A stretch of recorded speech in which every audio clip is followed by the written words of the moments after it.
Hello students, welcome to NEET biology. आज हम human physiology के कुछ क्वेश्चंस की प्रैक्टिस करेंगे।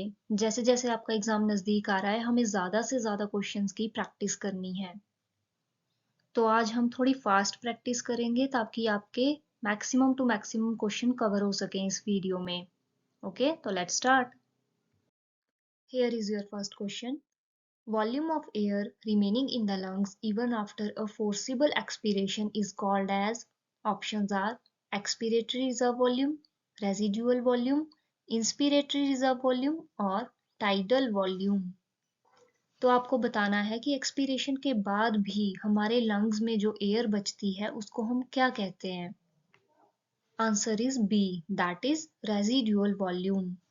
तो एक्सपायर करने के बाद भी जो वॉल्यूम ऑफ एयर हमारे लंग्स में बचती है उसको हम कहते हैं रेजिडुअल वॉल्यूम। और इसके साथ साथ हम बाकी की टर्म्स भी देखेंगे क्या होती हैं। First is tidal volume, which is volume of air inspired or expired during a normal respiration।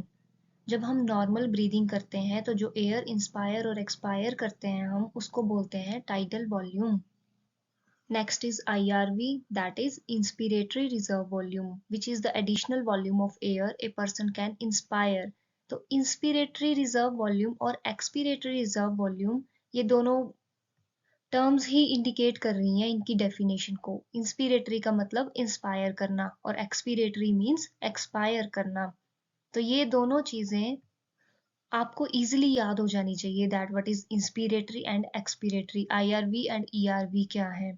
और रेजिडुअल वॉल्यूम हमने अभी अभी पढ़ा, that is the volume of air remaining in the lungs even after a forcible expiration. यहाँ पे इन सभी की average value भी दी गई है, तो इन सभी की डेफिनेशन और इनकी एवरेज वैल्यू आपको याद रखनी है। You must have learn all of these values. मैं इसकी ज़्यादा डिटेल में नहीं जाऊंगी, तो ये जितनी भी वैल्यूज आपको दी गई हैं और ये जितनी भी डेफिनेशंस दी गई हैं ये आपको एज इट इज ही याद करनी है। A chronic disorder in which alveolar cells are damaged, due to which respiratory surface decreased, that is called as. Options are asthma, emphysema, dystrophy and gout। तो आपको बताना है कि इनमें से कौन से डिसऑर्डर की वजह से एल्वियोलर वॉल्स जो हैं वो डैमेज हो जाती हैं। तो आंसर है इसका B, that is emphysema. As we all know what is asthma. जिन भी पेशेंट्स को अस्थमा होता है उनकी ब्रोंकियोल्स में इन्फ्लामेशन आ जाती है जिसकी वजह से उनको ब्रीदिंग में बहुत डिफिकल्टी होती है। So that is called asthma.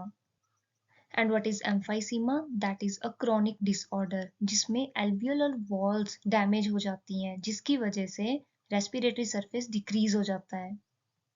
जो भी लोग स्मोकिंग करते हैं उनमें ये डिजीज सबसे ज्यादा देखने को मिलती है, that is emphysema. Okay, here is your next question. Which of the following is an occupational respiratory disorder? Options are botulism, silicosis, anthracis and emphysema। तो एम्फाइसीमा तो हमने अभी अभी पढ़ा कि क्या होता है, एम्फाइसीमा से क्या होता है। ये तो ऑक्यूपेशनल रेस्पिरेटरी डिसऑर्डर नहीं है, तो एम्फाइसीमा तो ऑटोमेटिकली ही एलिमिनेट हो गया। और ए और सी, बॉट्यूलिज्म एंड एंथ्रेसिस, ये दोनों बैक्टीरियल डिजीज हैं, बैक्टीरियल की वजह से होती हैं।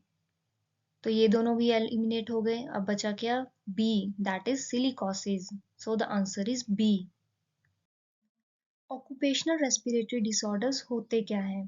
तो देखिए, ये ज़्यादा उन पीपल में देखी जाती है जो इंडस्ट्रियल लेवल पे काम करते हैं। जो भी लोग इंडस्ट्रीज में काम करते हैं उनमें एक्सपोजर होता है बहुत ज़्यादा डस्ट का, जिसकी वजह से उनके फाइब्रस टिश्यूज में इन्फ्लामेशन हो जाती है and that causes lung damage. और इवन उनके लंग्स भी डैमेज हो जाते हैं। So these are called occupational respiratory disorders. तभी कहते हैं ना कि जो लोग इंडस्ट्रीज में काम करते हैं उनको प्रॉपर प्रोटेक्शन के साथ काम करना चाहिए, उनको हमेशा अपना फेस कवर रखना चाहिए विद मास्क, ताकि डस्ट उनके अंदर ना जा सके, क्योंकि डस्ट अंदर जाएगी तो वो फाइब्रस टिश्यूज को इन्फ्लामेट कर देगी जिसकी वजह से उनके लंग्स डैमेज हो जाएंगे। So these are occupational respiratory disorders and इसकी एग्जांपल है silicosis. Okay, which enzyme is responsible for the conversion of inactive fibrinogens to fibrins? Options are thrombin, renin, epinephrine and thrombokinase. Fibrinogens को fibrin में convert करने के लिए कौन सा enzyme responsible है? That is thrombin. Thrombin converts inactive fibrinogens into fibrins. तो ये बहुत इजी सा क्वेश्चन है, आई होप सबको आता ही होगा। चलते हैं नेक्स्ट क्वेश्चन की तरफ। Colourless nucleated and short lived cells are lymphocytes, neutrophils, eosinophils and leukocytes. This is the most easiest and most basic question of your human physiology. तो देखते हैं इसका आंसर क्या है। That is D, leukocytes. अब leukocytes क्या होती हैं? इनको हम white blood cells भी बोलते हैं।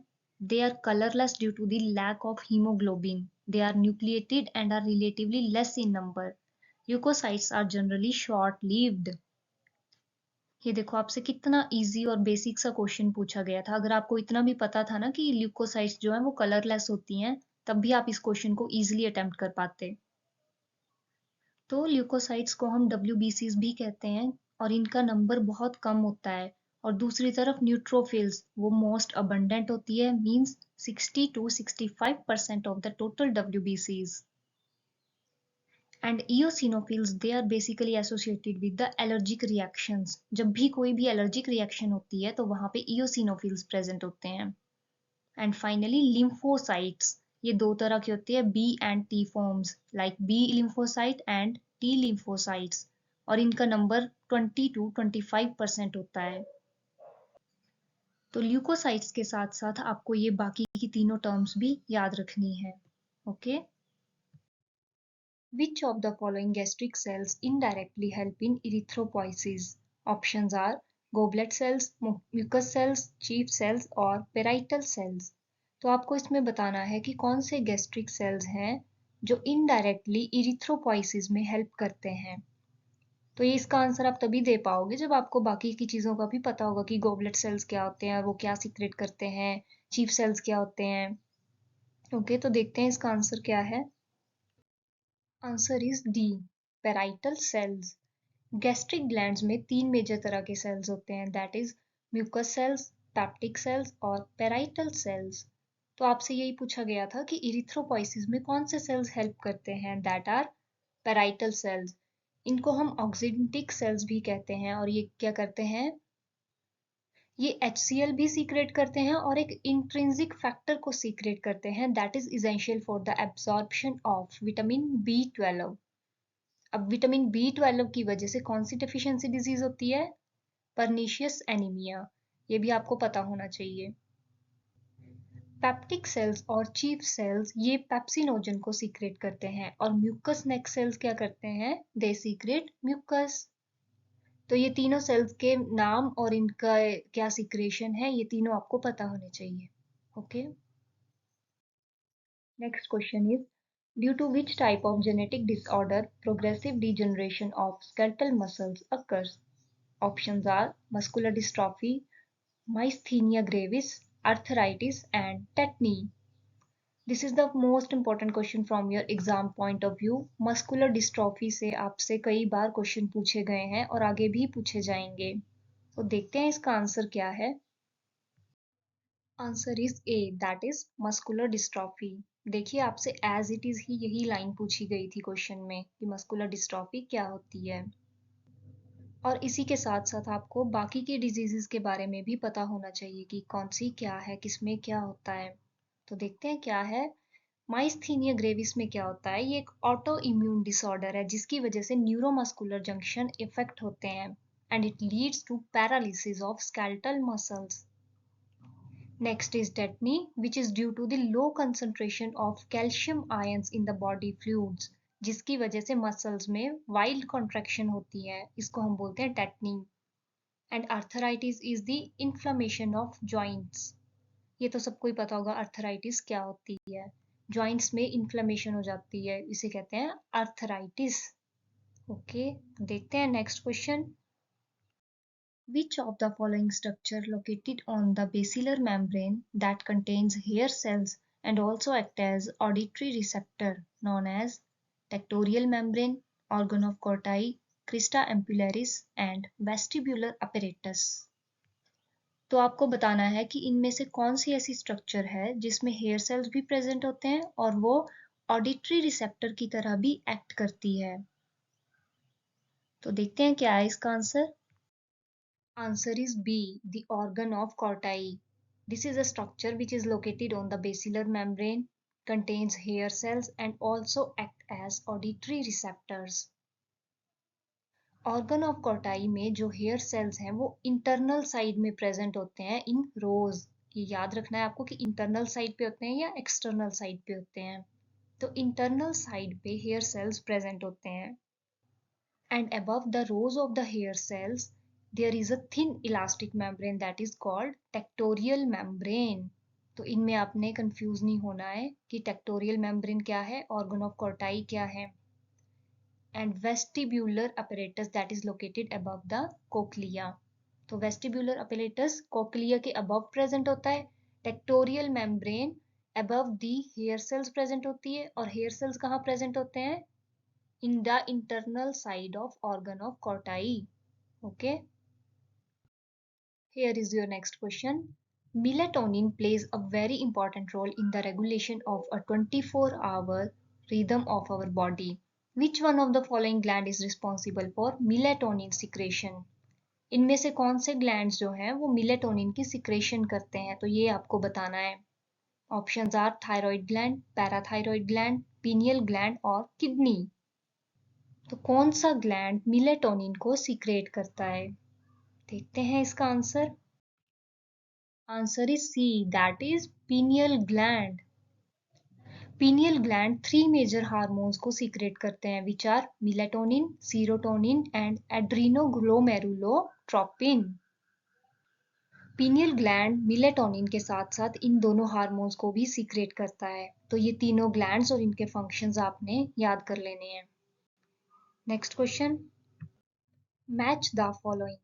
तो आपको यहाँ पे कुछ सेल्स दिए हुए हैं और सामने उनकी लोकेशन दी हुई है, तो आपको बताना है कि कौन से सेल्स कहाँ प्रेजेंट होते हैं, like Kupffer cells, mesangial cells, microglial cells and histiocytes. ये कहाँ पे प्रेजेंट होते हैं, हमें ये पूछा गया है क्वेश्चन में। ये क्वेश्चन आपसे एग्जाम में मैचिंग में पूछा जाता है, तो देखते हैं इसका आंसर क्या है।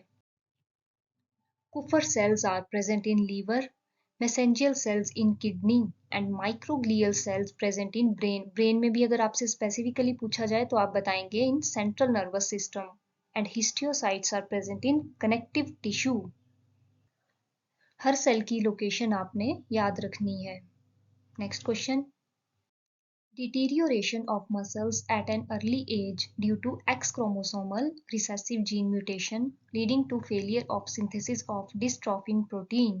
This condition is known as muscular dystrophy, A-gamma globulinemia, thrombocytopenia, myasthenia gravis. तो इसमें आपसे पूछा गया है कि जब एक्स क्रोमोसोमल जीन में म्यूटेशन हो जाती है जिसकी वजह से डिस्ट्रॉफिन प्रोटीन की सिंथेसिस नहीं होती, और ये होता कहाँ है, मसल्स में, तो इस ऐसी कंडीशन को हम क्या कहते हैं। ये क्वेश्चन हमने अभी अभी पढ़ा है, अभी अभी किया है लास्ट स्लाइड में, तो आपको पता होना चाहिए कि क्या होती है ये condition. So the answer is a, that is muscular dystrophy. तो इस क्वेश्चन को मैं एक्सप्लेन नहीं करूंगी, अभी अभी हमने पीछे पढ़ा, तो आपने इसको अच्छे से पढ़ना है। मस्कुलर डिस्ट्रॉफी से आपसे क्वेश्चन हमेशा पूछे जाते हैं, so you have to remember what is muscular dystrophy. Which of the following occurs due to the hypersecretion of thyroxine hormone?